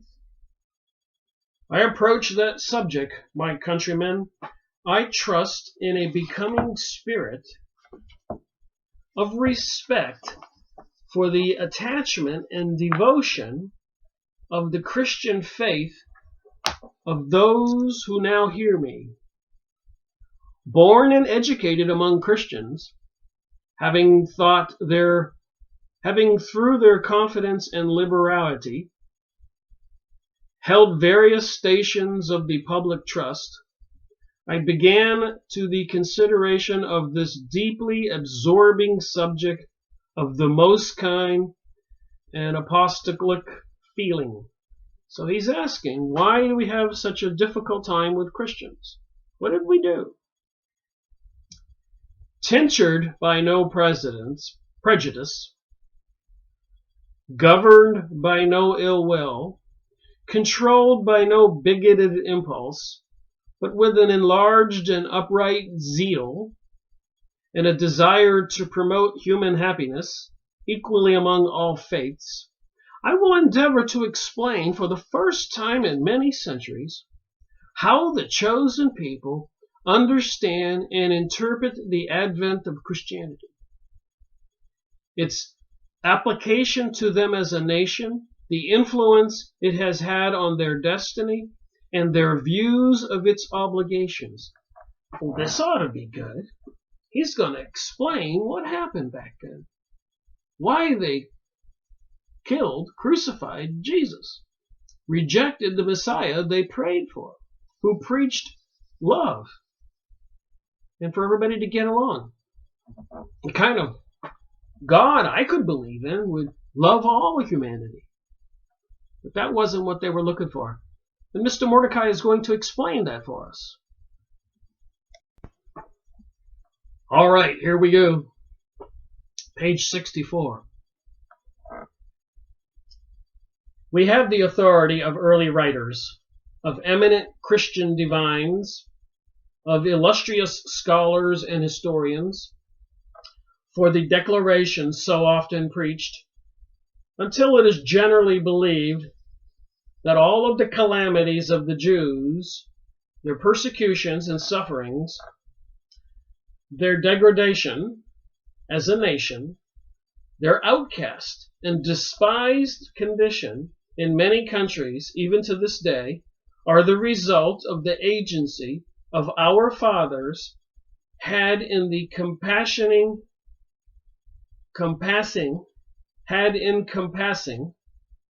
I guess, being a part of, the death of Jesus of Nazarene. Well, you think it might be a problem? Christianity encompasses about a third of the world, and apparently back then these Pharisees, leading Jewish people, had him crucified. He was preaching love. Least we forget, of course, Jesus was a Hebrew, Jewish person. So the God of all the Christians is a Jewish person. But I think from the spiritual realm, with all the prophets that even Jesus said to the Jews, ye are the killers of your prophets. I think prophets have been spiritual beings, have been contributing to the morality and guidance of humanity since it began. Even with the fallen angels who were supposed to be the guardians of the human race. But apparently, according to that one book, From the Ashes of Angels, 157, and many places in the Bible, they found the human women fair and had sex with them. The Elohim had sex with the women and created some giant beings called Nephilim. I've gone over the giants. Series number 44, you can go watch. Steve Quayle's material and other books. So that's the story. So the world has interacted with the spiritual realm all along. The real world is the spiritual realm. This manifested physical world is created. And it apparently offering we people that are alive a fantastic opportunity to live a human life. To go kayaking, surfing, celebrate Thanksgiving, have family, have children, fall in love. To me, it's all a gift. And all this suffering has been needlessly caused. And apparently some people are worshiping some nefarious, demonic, fallen angels, which they call now aliens.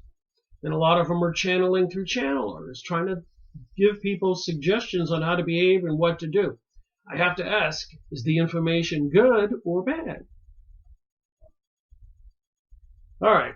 We are, it has been said by them, crushed beneath the cross, and our only salvation is in believing in the divinity of him whom our forefathers had rejected. So in this book, it's acknowledging that Jesus was real. You go out on the streets and talk to people who go to school these days, they are told it's all a myth. People don't believe in Jesus. Well, these famous Jewish people, these radical Zionists, bent on world domination and revenge, it's my interpretation, do believe in Jesus. Acknowledge it here. And why are so many people rejecting Jesus like they did 2,000 years ago? Why, when Moses, 4,000 years ago, went up to the mountain to talk to these spiritual entities, whatever they were, the burning bush, and came down with the 2 tablets of the 10 Commandments, why did Moses smash those tablets? Because the Jews had gathered all the gold amongst themselves, built a golden calf, and were having a drunken orgy, worshiping the god of the Egyptians, where they had lived for many years and learned that mystery religion, the Kabbalah, occult, witchcraft. So it seems, from my research. Hence the great and eager and natural desire to evangelize the Jews, and thus atone for what is deemed among the pious Christians that great sin. So all these Jewish people, all they have to do is believe in Jesus, that he was the Messiah, and turn away from this dark, mystery, Kabbalistic religion, and they are forgiven. But they're apparently a resistant group of people and plan on some world domination, revenge, and it does involve the invisible reality, channeled material entities that they would have us believe are reptilians and gray aliens and oranges and orbs and angels and Palladians and Vedas and tall whites and Nordics.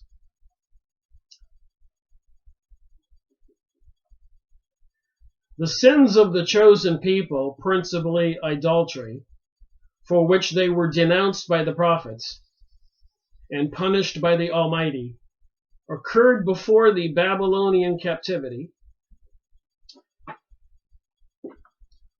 Since that time, those particular sins have not been repeated, and their consistency and fidelity as a nation to their faith and principles remain unquestioned to this day.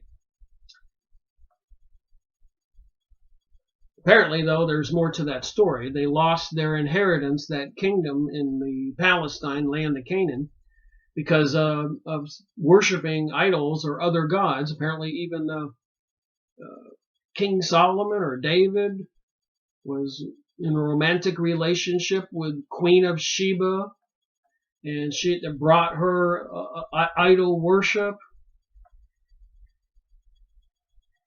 A lot more here to know. I think it was King Solomon and the Queen of Sheba. Go look up that story. The immense power and glory of the Jewish nation under David and Solomon long excited, as I have already said, the envy of surrounding nations. So here's King Solomon, magic ring, controlling demons, and the Jews back then are blaming it on envy of the surrounding nations. And even in this book, I went over, and there's so much more in here. Apparently, everybody else in the world is envious and jealous of the Jewish people, who apparently, through espionage and treachery, treason, and money, now have nuclear weapons and are behind all this craziness going on in the world, bringing about this new paradigm, promoting homosexuality, transgenderism, and even all that crazy stuff about people coming out and accusing all the movie stars and politicians of molestation and rape. Why are they doing all that now? There has to be a purpose. The Las Vegas shooting, so much more. 9/11, World War I, World War II. It's all in this book by these famous people. They acknowledge what most people don't think about. And if you talk about it, you're an anti-Semite. Then they have an anti-defamation league out there, and people, probably even assassins, trying to make sure people don't know this stuff. And apparently it comes from the satanic world. Lucifer, demons, bent to bring about some kind of prophecy of an antichrist. I'm just reporting it as I see it. You can go get this book. Only reading a couple pages. It's a big, thick book. How many pages? Almost 400 pages.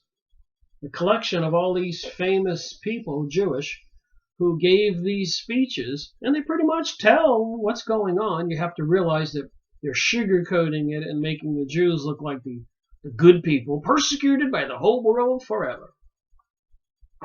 Because everybody else is jealous and envious. The return of the Jews to Palestine under the decree of Cyrus, at which epoch the history of the Old Testament closes, found them in a feeble condition under the Persian kings, Iran. Now you know what Iran is next. It then mentions the controlling forces of Syria. Now you know why Syria is getting its revenge right now. Under the Persian kings, and the entire people at one period were in danger of being destroyed by the cruel edict of Ahasuerus.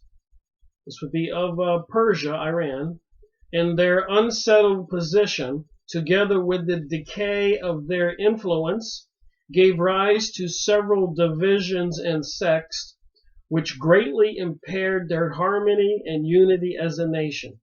So apparently these people have thrived all over the world, obtaining monies and finding problems.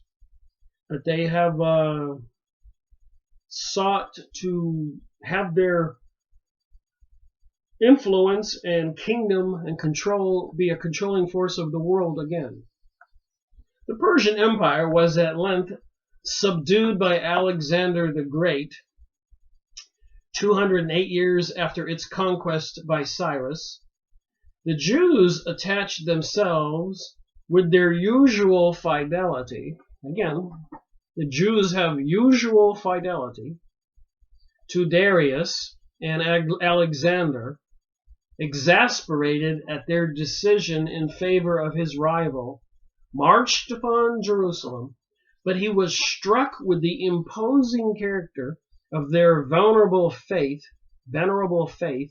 and became their friend and protector, gave them many privileges, and selected several of the most distinguished as first settlers of his new city of Alexandria. So I wonder what kind of treacherous activity they did to gain Alexander's favor, Alexander the Great. I know during World War I, the Germans were betrayed by the Jews living in Germany who had fled Russia, the Tsar, and the deal was made with Britain, which turned the tide of the war back into Britain's favor, and Germany lost the war because of the treacherous actions, where all these Jews had found safe haven.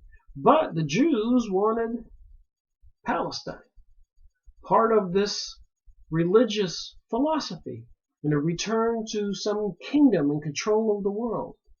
Because apparently they think they have a better DNA than the rest of us, but maybe they have some kind of schizophrenic, some of them, behavioral problems, and hopefully if they're worshiping demonic beings, hopefully they would wake up and stop that.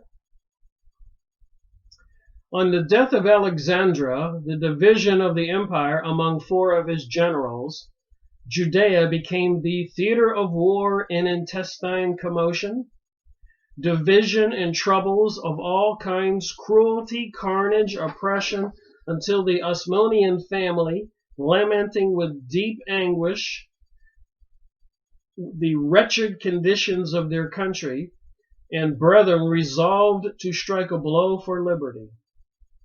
And for many years Judas Maccabees and his brothers triumphed over their enemies, restored peace to Jerusalem, and beautified the sanctuary, and enforced obedience to the divine law.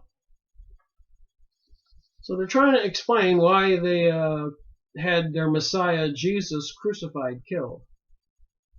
At length, after many trials and reverses, the Romans under Pompey laid siege to and captured Jerusalem, and the Jews passed under the Roman yoke, and all that was left to the chosen people was the privilege to pursue their religion unmolested.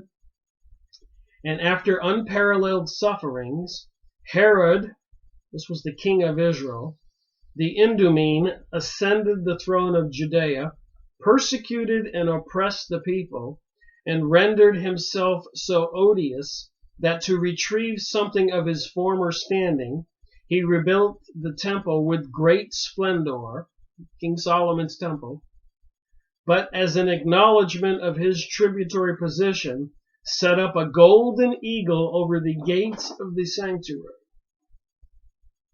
It was at this period when the Jews had lost all power as a nation, when broken down and dispirited, but a shadow of their former liberty and glory remained to them.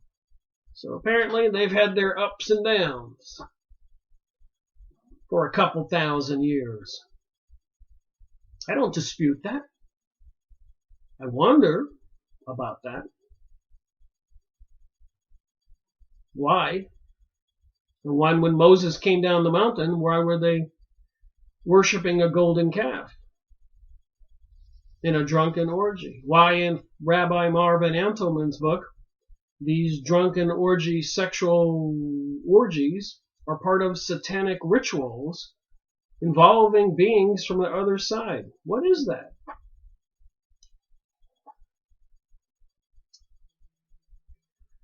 So they were in a pretty destroyed situation, broken down, dispirited.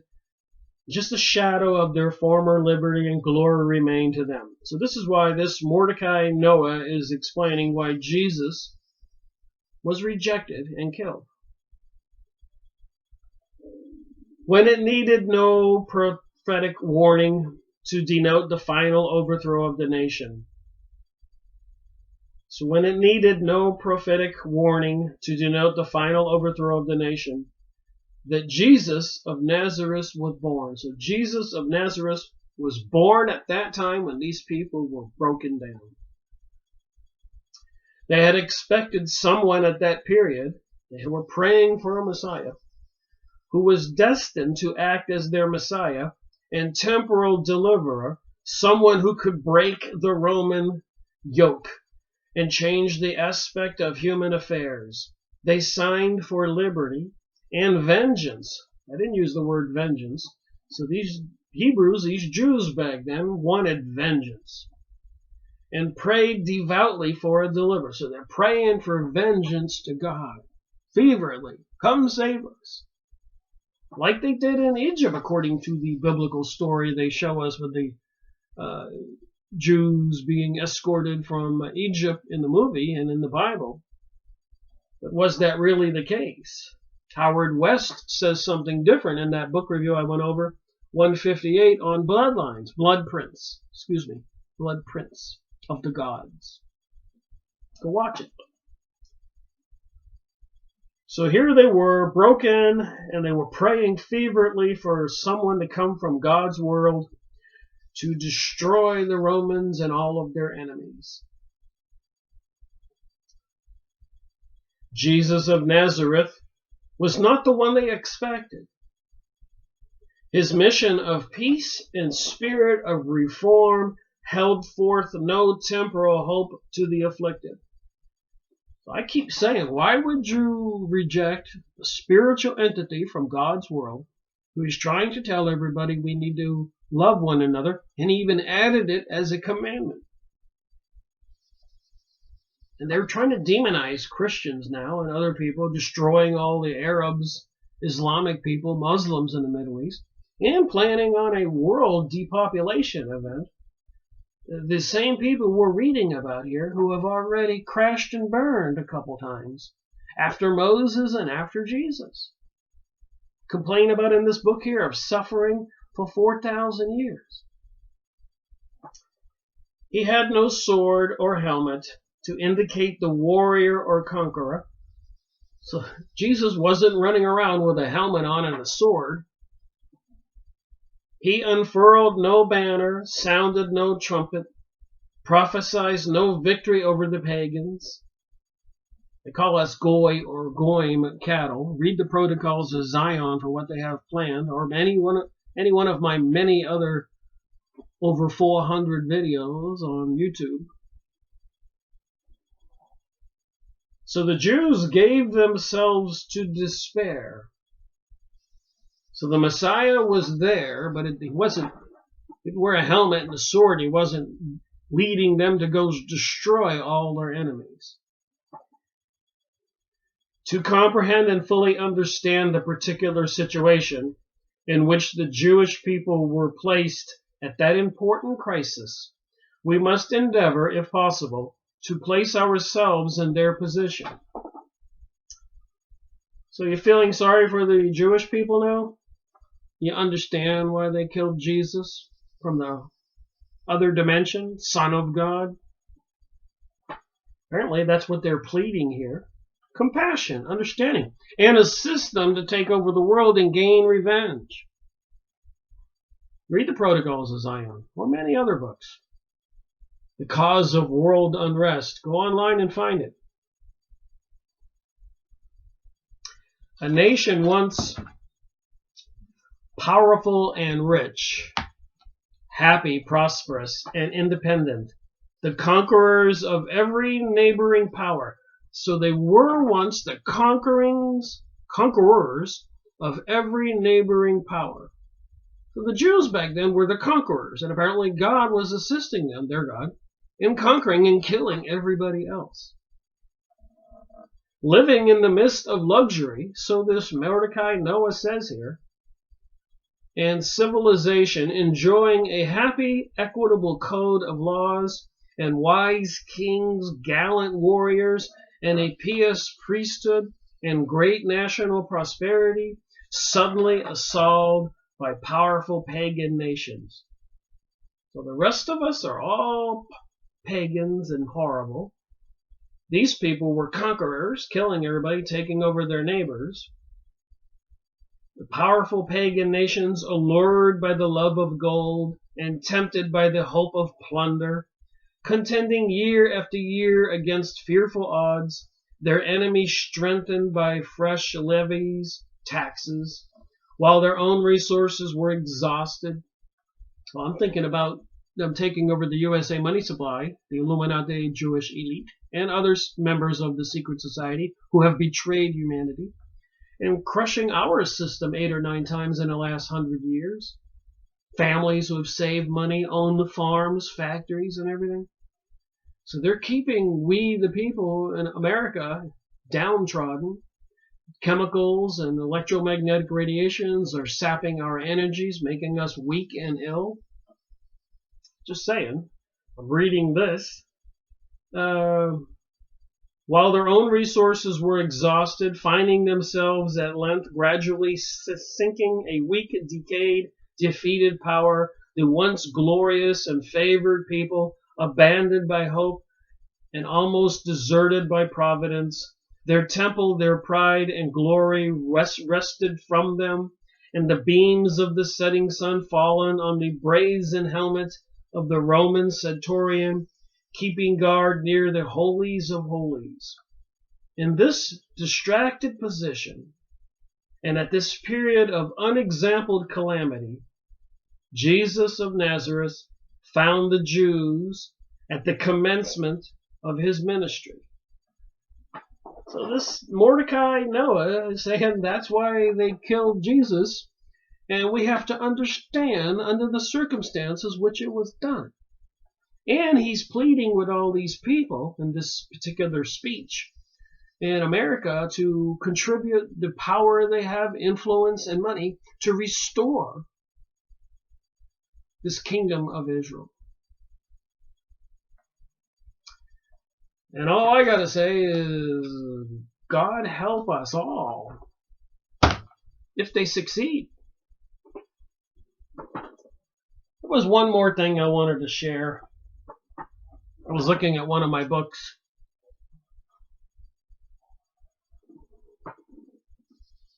Little binder I made, realizing when I was making my last video, it said in there under the topic of the Kabbalah that the Kabbalah is the ancient religious belief of the Jews, their cult. And it also said Theosophy is part of the Kabbalah, and Theosophy was Helena Blavatsky, who created the Lucifer magazine. And we know there's symbols everywhere they have of the sun, and the obelisk in your downtown city square, which is a phallic unit for Isis and Osiris, and the all-seeing eye on the dollar bill, Horus. And so all this stuff, all these symbols are being shown to us who's controlling our world. So, with that said, I'll just be brief here on this document. But apparently, Elton John was knighted by the royals in Britain, the king and queen. And we sometimes take a vacation in the sun at a place where we can have fun in the sun. When we get there, we lie in the sun, not under the sun. In fact, we will try to get a suntan, and apparently it means for Satan the sun. After all, we are looking for our place in the sun, and Sunday is S-U-N.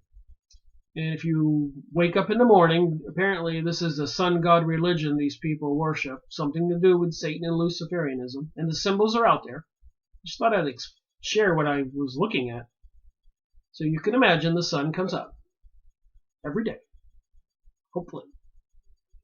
So the week begins with Sunday, not Saturday or Monday.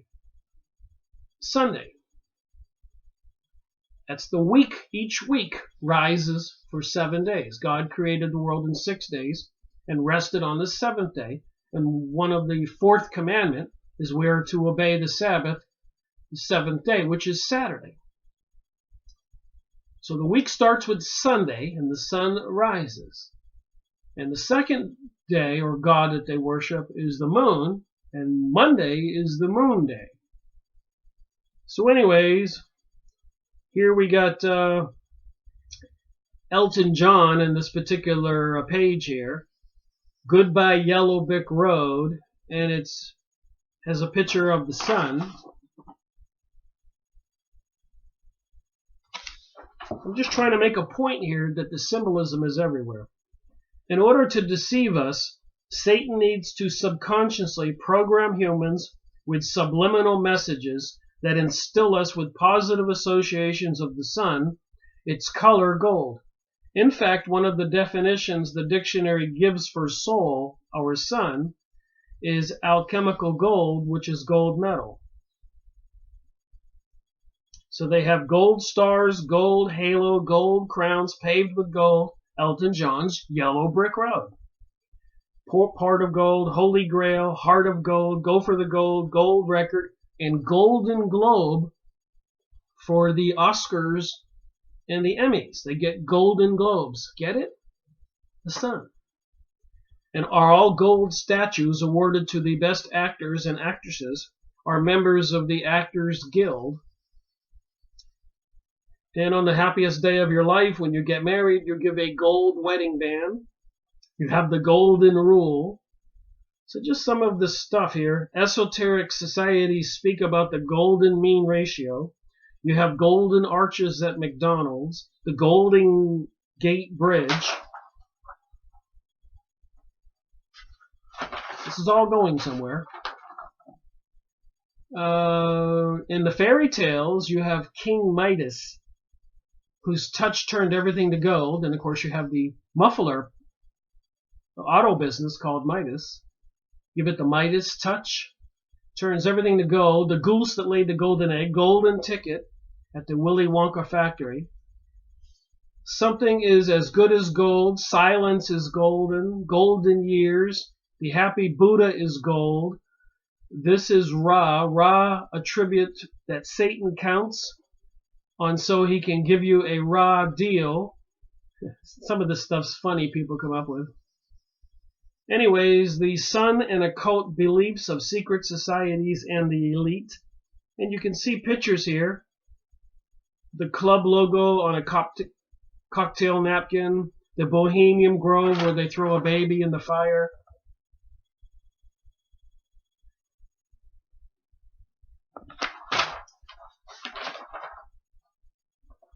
So this Kabbalistic, The Sun is Alive, starring U2 and the Sun, all these albums and records and lyrics and symbols.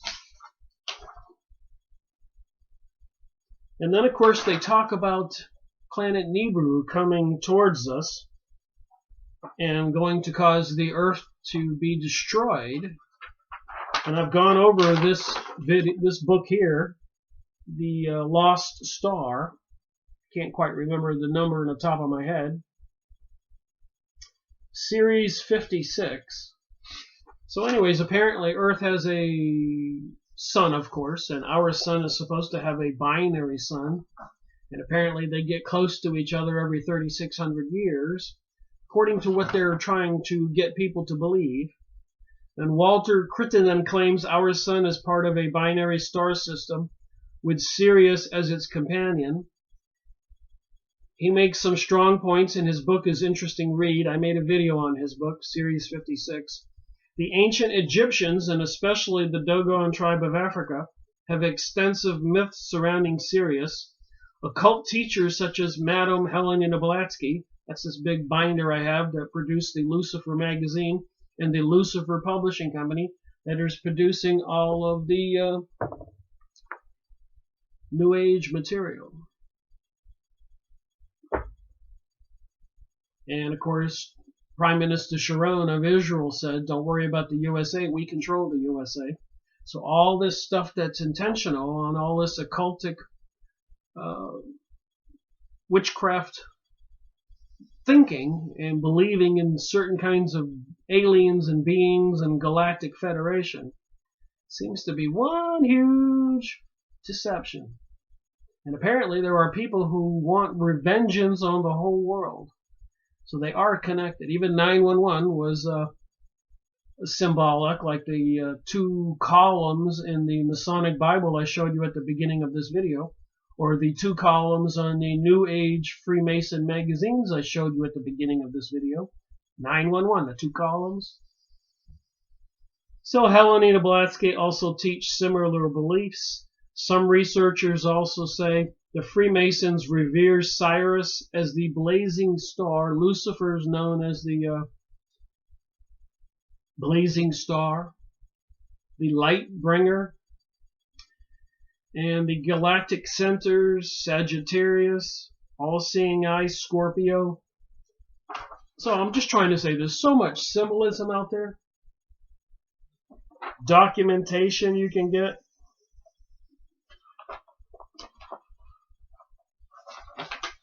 Here's another interesting symbol. So much written stuff here in this book. I need to make a video on it. Look at that little symbol. Is that the sun?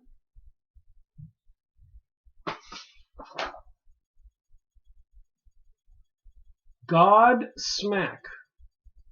That's what it says there. The Star of Zion. These triangles symbolize the spiritual and material universes. And the two triangles, when united in the form of the six-pointed star, King Solomon's magic ring to call forth demons in this document, known as the Star of Zion. Now you know what Zionism is. It's worship of the sun god. And apparently involves some kind of satanic demonic beings, and they want to get vengeance on the world for 4,000 years of pain and suffering that, of course, you and I had nothing to do with. But apparently they're after the whole world. And thank you for watching my video. Rick Miracle reporting.